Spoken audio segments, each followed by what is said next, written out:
We're on DAF Tesvav Amid Aleph, everyone. The Gemara is asking one of these technical questions as far as structurally, there's something that doesn't make sense. We've seen over the last few days two brises talking about how to gauge what year produce belongs to for the purposes of Meiser.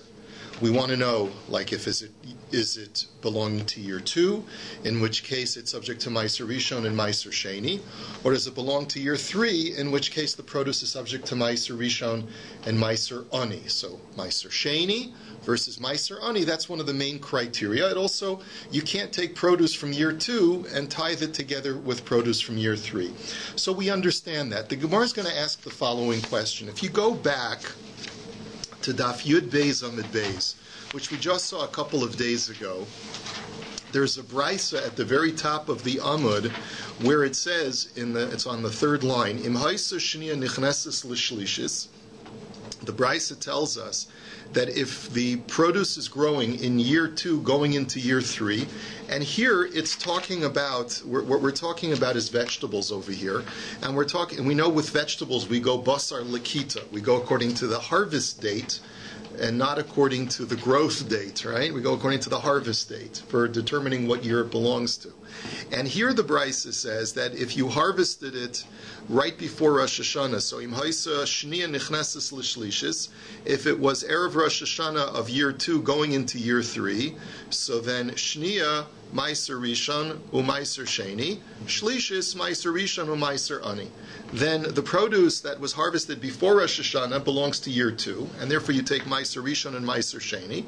And the produce that belongs to year 3, you take Meiser Rishon and Meiser Ani. Now, great, wonderful, very, very straightforward. Yesterday we saw a brisa having to do with an esrog. And in this brisa, the example that the brisa gave was not year 2 going into year 3, but was rather year 3 going into year 4. And the Gemara is curious. It says, why not be consistent? Why, if you're using examples, then use consistent examples. If your example is year 2 going into year 3, fine. If your example is year 3 going into year 4, fine. But why change the example? That's the question that the Gemara is going to ask. Okay, so this is where we're up to. It's on line 5 of the Gemara. My shna hasam dekatani im haisa shniya nichneses l'shlishis, u'may shna hacha dekatani im haisa shlishis nichneses l'revius. That's the question that I've just spoken out. The Gemara answers, Milsa agav urche kamash malan, de esro kashyale yada. The brisa having to do with esrog, which uses the example of year 3 going to year 4, is telling us an incidental piece of important agricultural information, that human contact is harmful for an esrog tree. It's not healthy for the tree in its ability to produce fruit for people to be touching an esrog tree. Ba'aydi de memashmeshi be kule alma bashvius lotoin pri atlas shnin. And what the Bryce is alluding to, therefore, is that, look, when it's Shemitah year, I have to open up my field. Everyone's allowed to come in because everything becomes hefker, right? So that means I'm going to have dozens of people, theoretically, or hundreds of people walking through my field, looking at my esrogim, touching my trees, and etc. That's going to be harmful. That's going to injure the tree, and it's going to prevent it from being able to produce fruit for up to 3 years. And that's why the Brisa, when it talks about the esrog tree, talks about an esrog growing in the 3rd year, going into the 4th year, because it's telling me that there are many times when the esrog tree won't grow properly for 3 years after the Shemitah cycle. That's why I chose the example of 3 going into 4 and not 2 going into 3, because many times you won't get good fruit from year 2 going to year 3 because everyone was touching it during the Shemitah year. Interesting. Okay. So we use 3 to 4 for the first example to be consistent with... We could have, but 2 to 3 is also a good example. I mean, I guess the Gemara is assuming that the 2 to 3 example is the standard, right, and 3 to 4 is the departure because it's a more specific case of esrog. Ba'amine Reb Yochanan me Rabbi Yanai. Now the next question is, esrog Rosh HaShana shalo emasai. he asks him something that we had discussed yesterday. We know that an esrog is unique among trees because it's so dependent upon irrigation and water that we go basar lakita for purposes of meiser. In other words, if we want to know what year the meiser, what year it belongs to for purposes of meiser, we go according to the harvest. Whereas with trees, normally we go according to what we call chanata, which is the budding of the fruit. So the question now is, since it's comparable to a vegetable, like we discussed yesterday, should we compare it to a vegetable to say that the cutoff date for the new year is Rosh HaShana, or is the cutoff date in Shavat like trees? So that was his question, and he told him, Amar le Shavat. So he told him, no, the cutoff date is Shavat, because it is, after all, it is a fruit. But then he asked him, Shavat de Chadashim or Shavat de Tekufa, which at face value sounds a little bizarre. But think about it for a second. What he was asking him specifically is, when you say Shavat, do you mean going according to the lunar calendar or going according to the solar calendar? In other words, yes, in the lunar calendar we have a month called Shavat. So is it Rosh HaShana, Rosh Chodesh Shvat or Tu B'Shvat, like Beis Shammai, Beis Hillel say? Or could you argue that since the whole concept of having a cutoff date for vegetation has to do with patterns of weather, which is dependent upon the solar year, not on the lunar year, because it's the sun that affects seasons, it's not the moon, then perhaps, we have this concept called Tekufas Teves. Tekufas Teves is the term that the Gemara uses for the winter solstice, which is the shortest day of the year. Usually it's December 20th, 21st, something like that. Right. 30 days after that would be what we would call Tekufas Shvat, which would mean 1 month later, because on the Jewish calendar, Shvat is 1 month after Teves. So perhaps when the Mishnah talks about Shavat, it really means Tekufas Shvat, which means 30 days after the winter solstice. Maybe that's what we're talking about because of weather situations. So Amar lei de Chadashim. So he said, no, don't make that mistake. Really, they literally mean the month of Shvat on the Jewish calendar, the lunar Shvat, which means according to Beis Shammai it's Rosh Chodesh Shvat, and according to Beis Hillel it's literally the 15th day of the month of Shvat.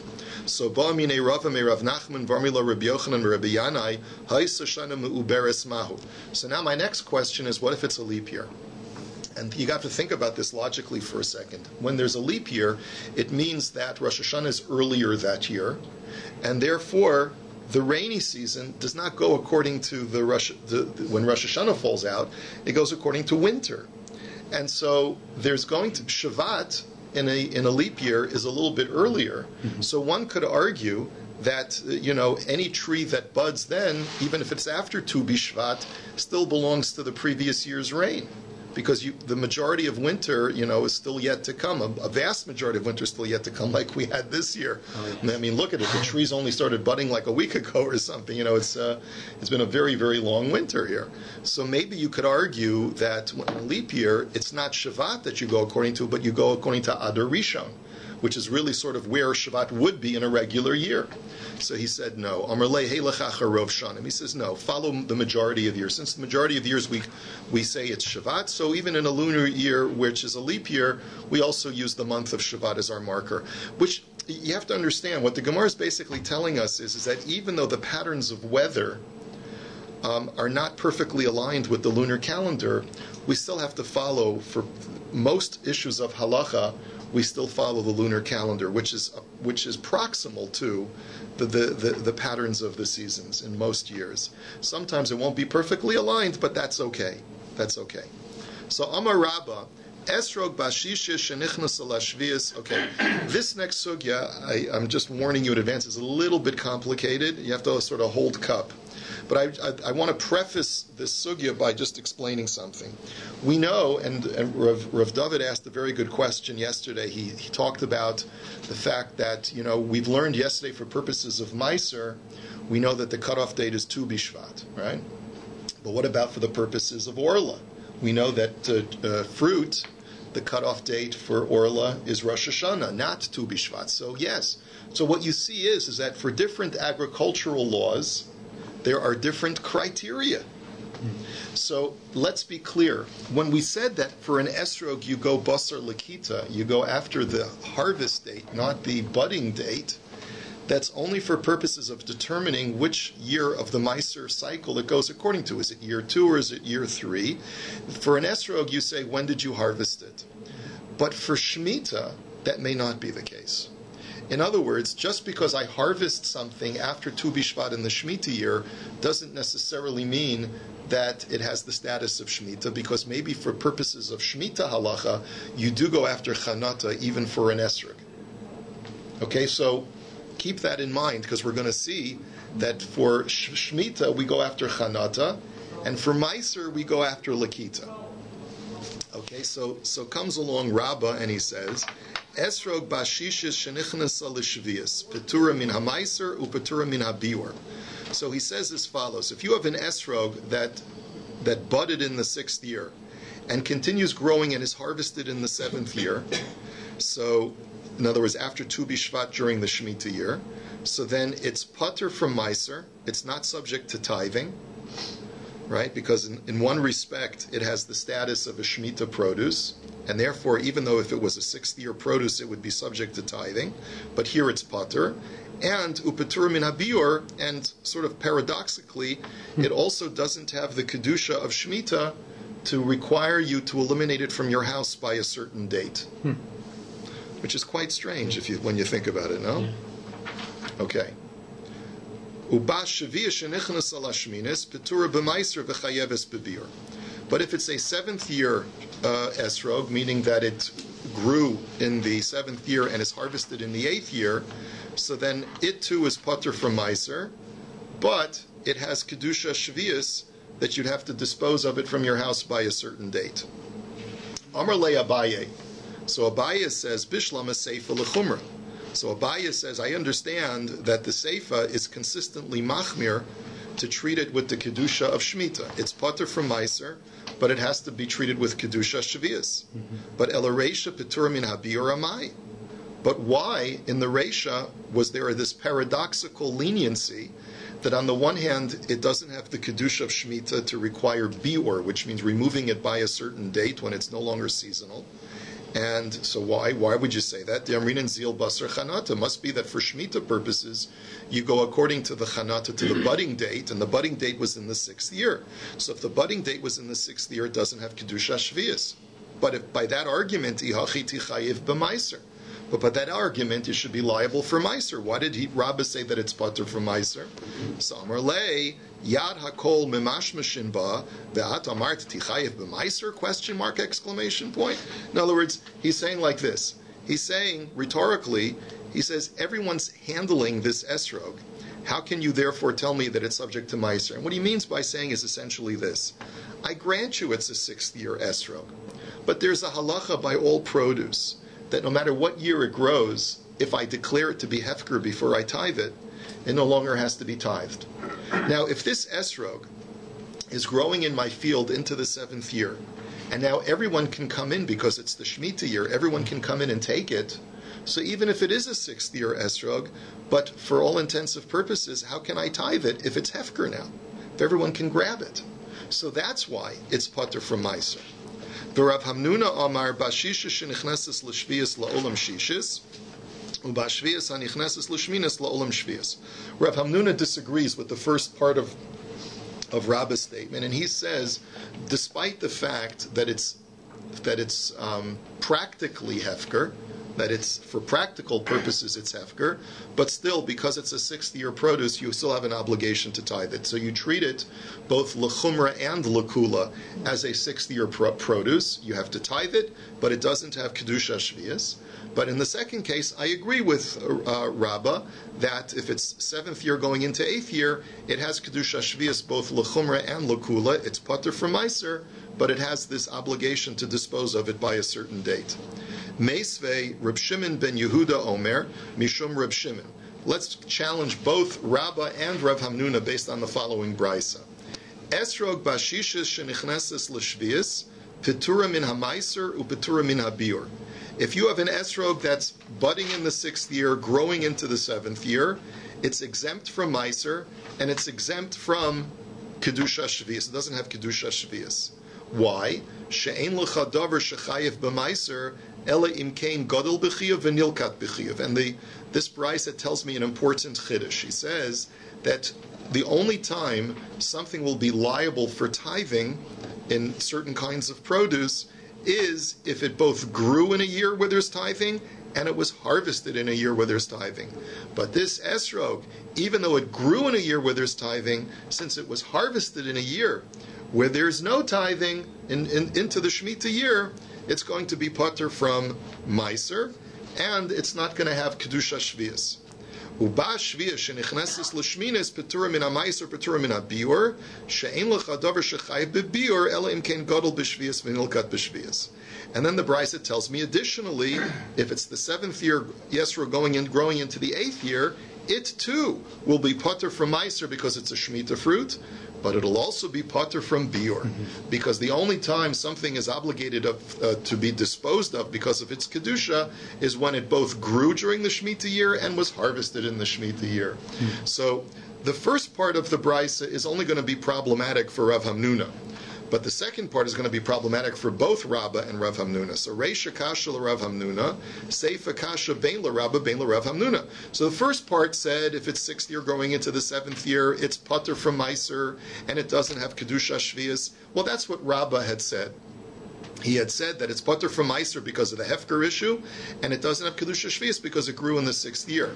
So that's okay according to Rabbah. But it's a kasha on Rav Hamnuna, because Rav Hamnuna says, no, you have to consistently, both L'chumra and L'kula, treat it as 6th year, and you have to tithe it. And here the Brisa says you don't have to tithe it.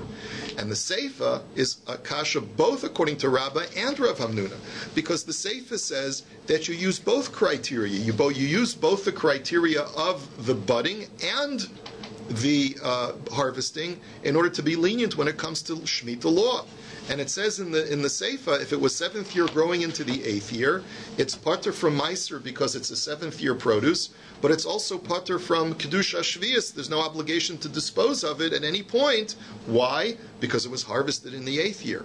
But both Rab and Rav Hamnuna both agree that you go according to Chanata exclusively, even when it comes to the laws of Biur. And here it seems that this Brisa goes that says that you need both criteria in order for it to have Kedusha Shvius. It has to be both growing and harvested in the Shemitah year. So the Gemara says Tanoi. In reality, it's a machlokas Tanoi. You're right. It's a kasha on them, but they have another Tana. The Tanya Amar Rabbi Yossi. Rabbi Yossi says that of Tulmus Heyed Mishum Chamisha Zekenim. The sage named Avtulmus testified in the name of 5 elders. I think that's how you read it, unless his name was Rav Yossi Avtulmus.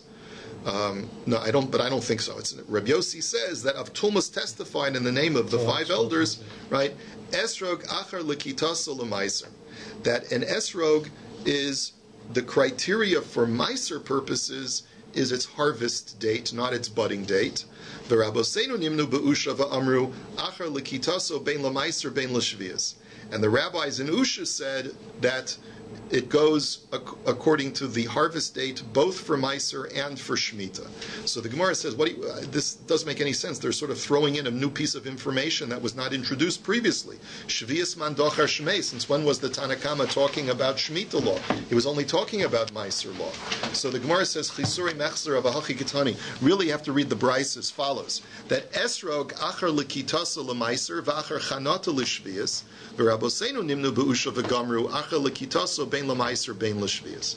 That this is the machlokus. One group of sages say that you use the harvest date as the criterion for meiser purposes to know what year it belongs to for meiser, but for Shemitah you don't use the harvest date but rather the budding date. Right, and that's how Rav Hamnuna and Rabbah hold that you use the budding date to determine whether it's 6th year or 7th year, right? But the rabbis in Usha say that no, both for Meiser and for Shemitah, you use the harvest date, and that's why the Brisa from Reb Shimon said that you use the harvest date to tell you that if you harvested it in a non-Shemitah year, then it's not subject to beer. And apparently, Reb Shimon was using actually both criteria. He said that you need to have both the budding and the harvesting to take place in Shemitah for it to be subject to Kedusha Shvius. But the bottom line that you see is that at least according to one opinion, the sole criterion for Shemitah is Chanata. And that's how Rabbi and Rav Hamnuna are going to hold. Itmar, Rabbi Yochanan v'Reish Lakish Amri Toravayu, Esrog Bashisha Shenichnasa Lashvias, La'olam Shishis. And both Rabbi Yochanan and Reish Lakish agree with Rav Hamnuna, as we had cited him before, that if you're going to have an esrog that is budding in the 6th year, growing into the 7th year, you have to be consistently, treating it as a 6th year produce. And therefore, both l'chumra and l'kula. L'chumra, it's chayiv and meiser, and l'kula, that it is not subject to kedusha shvius, it doesn't have to be disposed of. Ki asa Rabin Amar Rabbi Yochanan Esrog Bashisha Shenichnas Ala Shvius Afilu Kizayis Venasa Kikor Chayovin Alav Mishum Tevel. And just to elaborate upon that point, and Rabbi Yochanan says that if you have an esrog that started growing just even a small amount in the 6th year, even if it only grew the size of a tiny kazayas, the size of an olive, and the majority of its growth was in the 7th year, was in the Shemitah year, to the point where it grew to the size of a loaf of bread during that 7th year, nevertheless, since its chanata, its budding, took place in the 6th year, then you have to tithe it, and if not, it's tevel, it's considered to be untithed. Tanu Rabbanan, Ilan shechantu peirosa of kodem tu bishvat, misaser l'shana sha'avra. Achar tu bishvat, misaser l'shana haba. Something that's quite straightforward that we've learned all along, that by all fruit, if it grows, if its chanata was before Tu Bishvat, so it's considered to be last year's produce, and if it buds after Tu Bishvat, it's considered to be the following year's produce. Very straightforward. We've been learning that all along. Now we have Rabbi Nechemia citing a different opinion, and he tells us as follows: Amar Rabbi Nechemia, Bamed Dvar Mamurim. I'm going to qualify that. That's only Be'ilan Sha'osa Shtei Brechot Bashana. That's only when you have an orchard where the fruit is harvested at 2 or more intervals. But if all of the fruit is harvested all at the same time, so then you don't go according to chanata, you go according to lakita. Now let me just clarify. Meiser Ilan is also one of these rabbinic laws. And if you recall, the rabbi said that it makes sense to say that you go according to chanata, because that's when the tree gets its primary growth from. It gets its primary growth from the water of last year, if it buds before Tu Bishvat. But in a situation where all the fruit is being harvested at once, it's much less confusing if we allow you to tithe all the fruit together. Since you've harvested it all together, we'll be lenient and allow you to tithe it all together. The only time that we tell you separate the fruit is if you're already harvesting the fruit at different intervals. Then you should keep the fruit separate depending upon when it budded. So if it budded before Tu Bishvat, keep that fruit separate, and if it budded after Tu Bishvat, keep that fruit separate. But if you're harvesting it all at once, the rabbis figured we might as well allow you to use that harvest date as the tithing for all of the produce. That's Rabbi Nechemia's argument. Okay? So the Gemara now says, Shtei brechos al kadaitach, just the verbiage, Rabbi Nechemia is a little bit grating, because the word berecha usually means a flock or a grouping of birds. Mm-hmm. Right? Brood, they say. A brood of birds. It doesn't normally refer to produce. So why are you using that terminology? So ela ema ke'ein shtei berechot, but rather he means metaphorically it's like 2 broods of birds. But he's really referring to 2 sets of harvest. If you're harvesting it at different intervals, so then you should separate it based on its budding date. But if you're harvesting it all on the same date, so then we'll let you go according to the lakita, so that'll be the most convenient and the least confusing for you.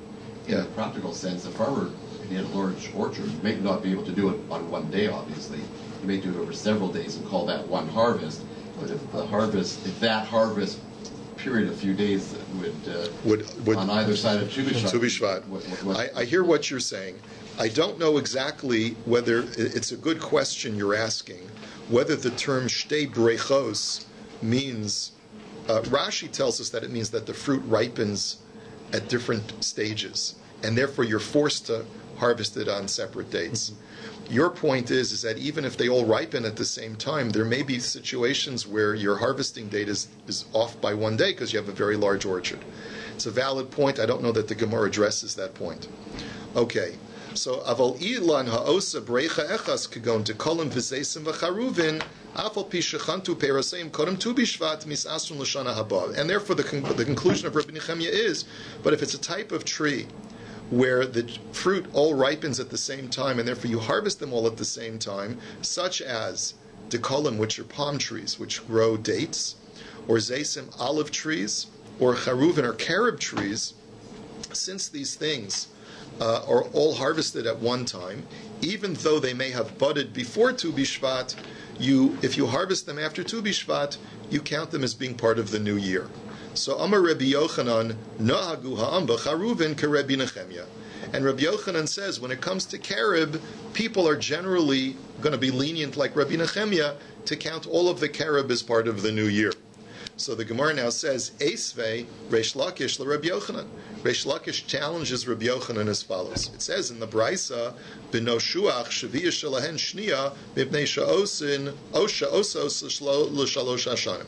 He cites the following Brisa. The Brisa tells us that when it comes to the laws of Shemitah, if fruit had its chanata during Shemitah, even if it's not harvested until much after the Shemitah year, it still has to be treated with Kedusha Shvius, with the sanctity of Shemitah. So the example that's given is a certain type of fig that grows very slowly, and these are called B'no Shuach. And this type of fig, because it grows very slowly, if it started budding during the Shemitah year, it's not harvestable until year 2 of the Shemitah cycle, because it takes a full 3 years for it to come to maturity from the time of budding to the time of growth. But what do you see from here? It has the sanctity of Shemitah, even though you're harvesting it in year 2. And by the way, this is practical applications as well. This coming year in Eretz Yisrael is a Shemitah year, but the bigger problem for the consumer is not during Shemitah, but is during year 8, because there's so much produce that is harvested after the Shemitah year, right, which had its primary growth during the Shemitah year. What is Reish Lakish's question? Reish Lakish is saying that you see from here that even with certain types of produce, like figs, that are harvested at the same time, yet we still see that you go according to chanata, to the budding, and not according to the lakita. So that refutes you, Rabbi Yochanan. So the Gemara says, Ishtik, Rabbi Yochanan fell silent. So Amarle Rabbi Abba HaKoin le Rabbi Yossi HaKoin, Amai Ishtik. I don't understand why Rabbi Yochanan didn't have a response. There are many obvious responses to this challenge. Number one, Leimale Amina Loch Ana Rabbi Nechemia, Ve'at Amart Li Rabbanan. So first of all, Rabbi Yochanan could have said, I'm telling you the halacha according to Rabbi Nechemia. This brisa goes according to the Rabbanan, who say that it doesn't matter whether the harvest is on one time or in separate stages. So that brisa that you just quoted from Reish Lakish is going according to the Chachamim. What's the big deal? It's a machlokas tanoim. So the Gemara says the reason why Rabbi Yochanan didn't respond that way is mishum da'amar lei shafkas rabbanan v'avdis k'Rebbi Nechemia, because Reish Lakish could have come back to that, could have retorted, but that's not a good point, Rabbi Yochanan. You're telling me that the Velt goes like Rabbi Nechemia. By what right should they go like Rabbi Nechemia if the Brisa says like the Rabbanan? So we should paskin like the Rabbanan, especially since they're the majority. That's really what the challenge that Rabbi Yochanan is giving is. But here's another response that Rabbi Yochanan could have given. Rabbi Yochanan was simply observing what the Velt does. He says the Velt, the Hamon, the Jewish people, generally are lenient when it comes to carobs to go according to the harvest day because it's the most convenient for them. I'm not necessarily telling you that they're doing it correctly. I'm just telling you this is what they do. They rely on Rabbi Nechemia. So fine, you're showing me a brisa that you have to go according to Chanata. I agree with you, but I'm just telling you what people do. So the Gemara says, why couldn't Rabbi Yochanan say that? Because Reish Lakish could have said, well, then why don't you say something, Rabbi Yochanan? In other words, you're just sitting back and just observing that this is what people do. But if they're doing something that's aser, because they're not treating it with Kedusha Shvius, because they harvested it after Tu B'Shvat on the 8th year, you should say something. So, V'lei malei ki amina lach ana meiser, charuvin derabanan. Ve'at amart li Shvius deoraisa. But why couldn't Rabbi Yochanan give a very obvious response, which is that Bryce is talking about Shemitah, where the Kedusha of Shemitah is a Torah law, it's a biblical law. And here we're talking about Meiser. Rabbi Yochanan says, I'm talking about Meiser of Carob, which is only rabbinic in origin. So maybe it's okay to be lenient when you're dealing with rabbinic tithes, but not when you're dealing with Shemitah. Maybe that's the reason why it's not a contradiction. Why didn't Rabbi Yochanan say that? So Ela Amar Rabbi Abba HaKohen Timihani Im Heshiva Reish Lakish L'Tshuva Zu. So rather, Rabbi Abba Kohen, the Gemara says you're right. It's not that Rabbi Yochanan didn't necessarily have an answer. Really, what Rabbi Abba Kohen was saying is, I'm wondering if Reish Lakish answered the question that he asked. So the Gemara says, Im Heshiva Ha'osva. What do you mean, if Reish Lakish answered the question? He asked the question, he didn't answer the question, he presented it as a challenge. So the Gemara says, what I mean to say is, Ela Ema Im Kibla Rabbi Yochanan Im Lo Kibla. The question that I have is, was Rabbi Yochanan's silence a product of his not having an answer, or just the opposite? The answer was so obvious that Rabbi Yochanan didn't even bother answering, like talk to the hand. It's like, basically, that's such a klutz kasha, that's such a non-issue that you've asked, doesn't even deserve a response. Maybe that's what, in other words, what Rabbi Abba Kohen was saying is that the distinction between Shemitah and Meiser is so blatant that Reish Lakish, your question doesn't even deserve to be attended to, because you should have figured it out for yourself. And that's really what, perhaps, why Rabbi Yochanan was ishtik, why he fell silent. Not because he didn't have an answer, but because the answer was self-evident. Have a wonderful Shabbos.